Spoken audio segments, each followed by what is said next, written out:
Hi welcome back. ഇന്ന് ഞാൻ നല്ലൊരു റിഫ്രഷിങ് ഡ്രിങ്കുമായിട്ടാണ് വന്നിട്ടുള്ളത്. അപ്പോൾ ഈ ഒരു ലൈമാണ് തയ്യാറാക്കിയെടുക്കുന്നത്. ചെറുനാരങ്ങ യൂസ് ചെയ്യാതെയാണ് ഈ ഒരു ലൈം തയ്യാറാക്കിയെടുക്കുന്നത്. പണ്ട് മുതലേ നമ്മൾ തയ്യാറാക്കിയെടുക്കുന്ന ഒരു ലൈമാണിത്. അപ്പോൾ ഇതറിയാത്തവരൊക്കെ ഉണ്ടെങ്കിൽ ഒന്ന് കണ്ടിട്ട് ട്രൈ ചെയ്ത് നോക്കുക. അറിയുന്നവരുണ്ടാവും.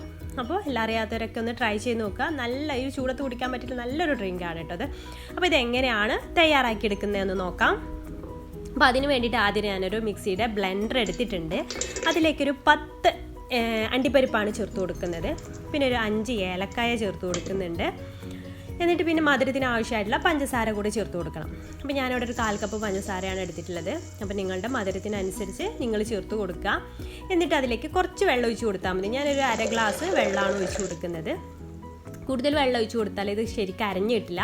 എന്നിട്ട് ഇത് നന്നായിട്ട് തന്നെ അരച്ചെടുക്കാം. അപ്പോൾ ഞാൻ നന്നായിട്ട് അരച്ചെടുത്തിട്ടുണ്ട്. കൂടുതൽ വെള്ളം ഒഴിച്ച് കൊടുത്താൽ ഇതുപോലെ അരഞ്ഞു കിട്ടില്ല കേട്ടോ, അത് ശ്രദ്ധിക്കുക. എന്നിട്ട് ബാക്കിയുള്ള വെള്ളം കൂടി ചേർത്ത് കൊടുക്കുക. ഞാനിവിടെ ടോട്ടൽ 3 വലിയൊരു കപ്പിനുള്ള വെള്ളമാണ് ചേർത്ത് കൊടുക്കുന്നത് കേട്ടോ.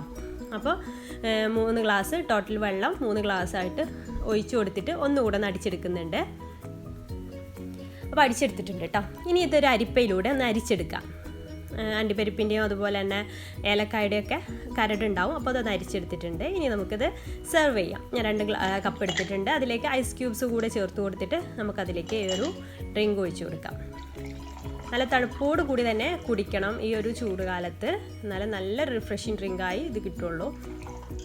ഇതിങ്ങനെ ഒഴിച്ച് കൊടുക്കുക, സെർവ് ചെയ്യുക, കുടിക്കുക. അത്രയേ ഉള്ളൂ. നല്ല ടേസ്റ്റി ആയിട്ടുള്ള ഒരു ലൈമാണ്. ചെറുനാരങ്ങ ചേർക്കാതെ പെട്ടെന്ന് തന്നെ തയ്യാറാക്കി എടുക്കാൻ പറ്റുന്ന ഒരു ലൈമാണിത്. അപ്പോൾ ഇതറിയാത്തവരൊക്കെ ഒന്ന് ട്രൈ ചെയ്യുക. ട്രൈ ചെയ്തിട്ട് ഫീഡ്ബാക്ക് അറിയിക്കാൻ മറക്കരുത്. പിന്നെ വീഡിയോ ഇഷ്ടപ്പെട്ടാൽ ലൈക്ക് ചെയ്യാനും ഷെയർ ചെയ്യാനും മറക്കരുത് കേട്ടോ. ഇഷ്ടപ്പെട്ടിട്ടില്ലെങ്കിൽ ഡിസ്ലൈക്ക് ചെയ്യാനും കുഴപ്പമൊന്നുമില്ല കേട്ടോ. അപ്പോൾ ഇൻഷാ അല്ലാഹ് അടുത്തൊരു നല്ലൊരു വീഡിയോ ആയിട്ട് അടുത്തൊരു ദിവസം കാണാം. താങ്ക്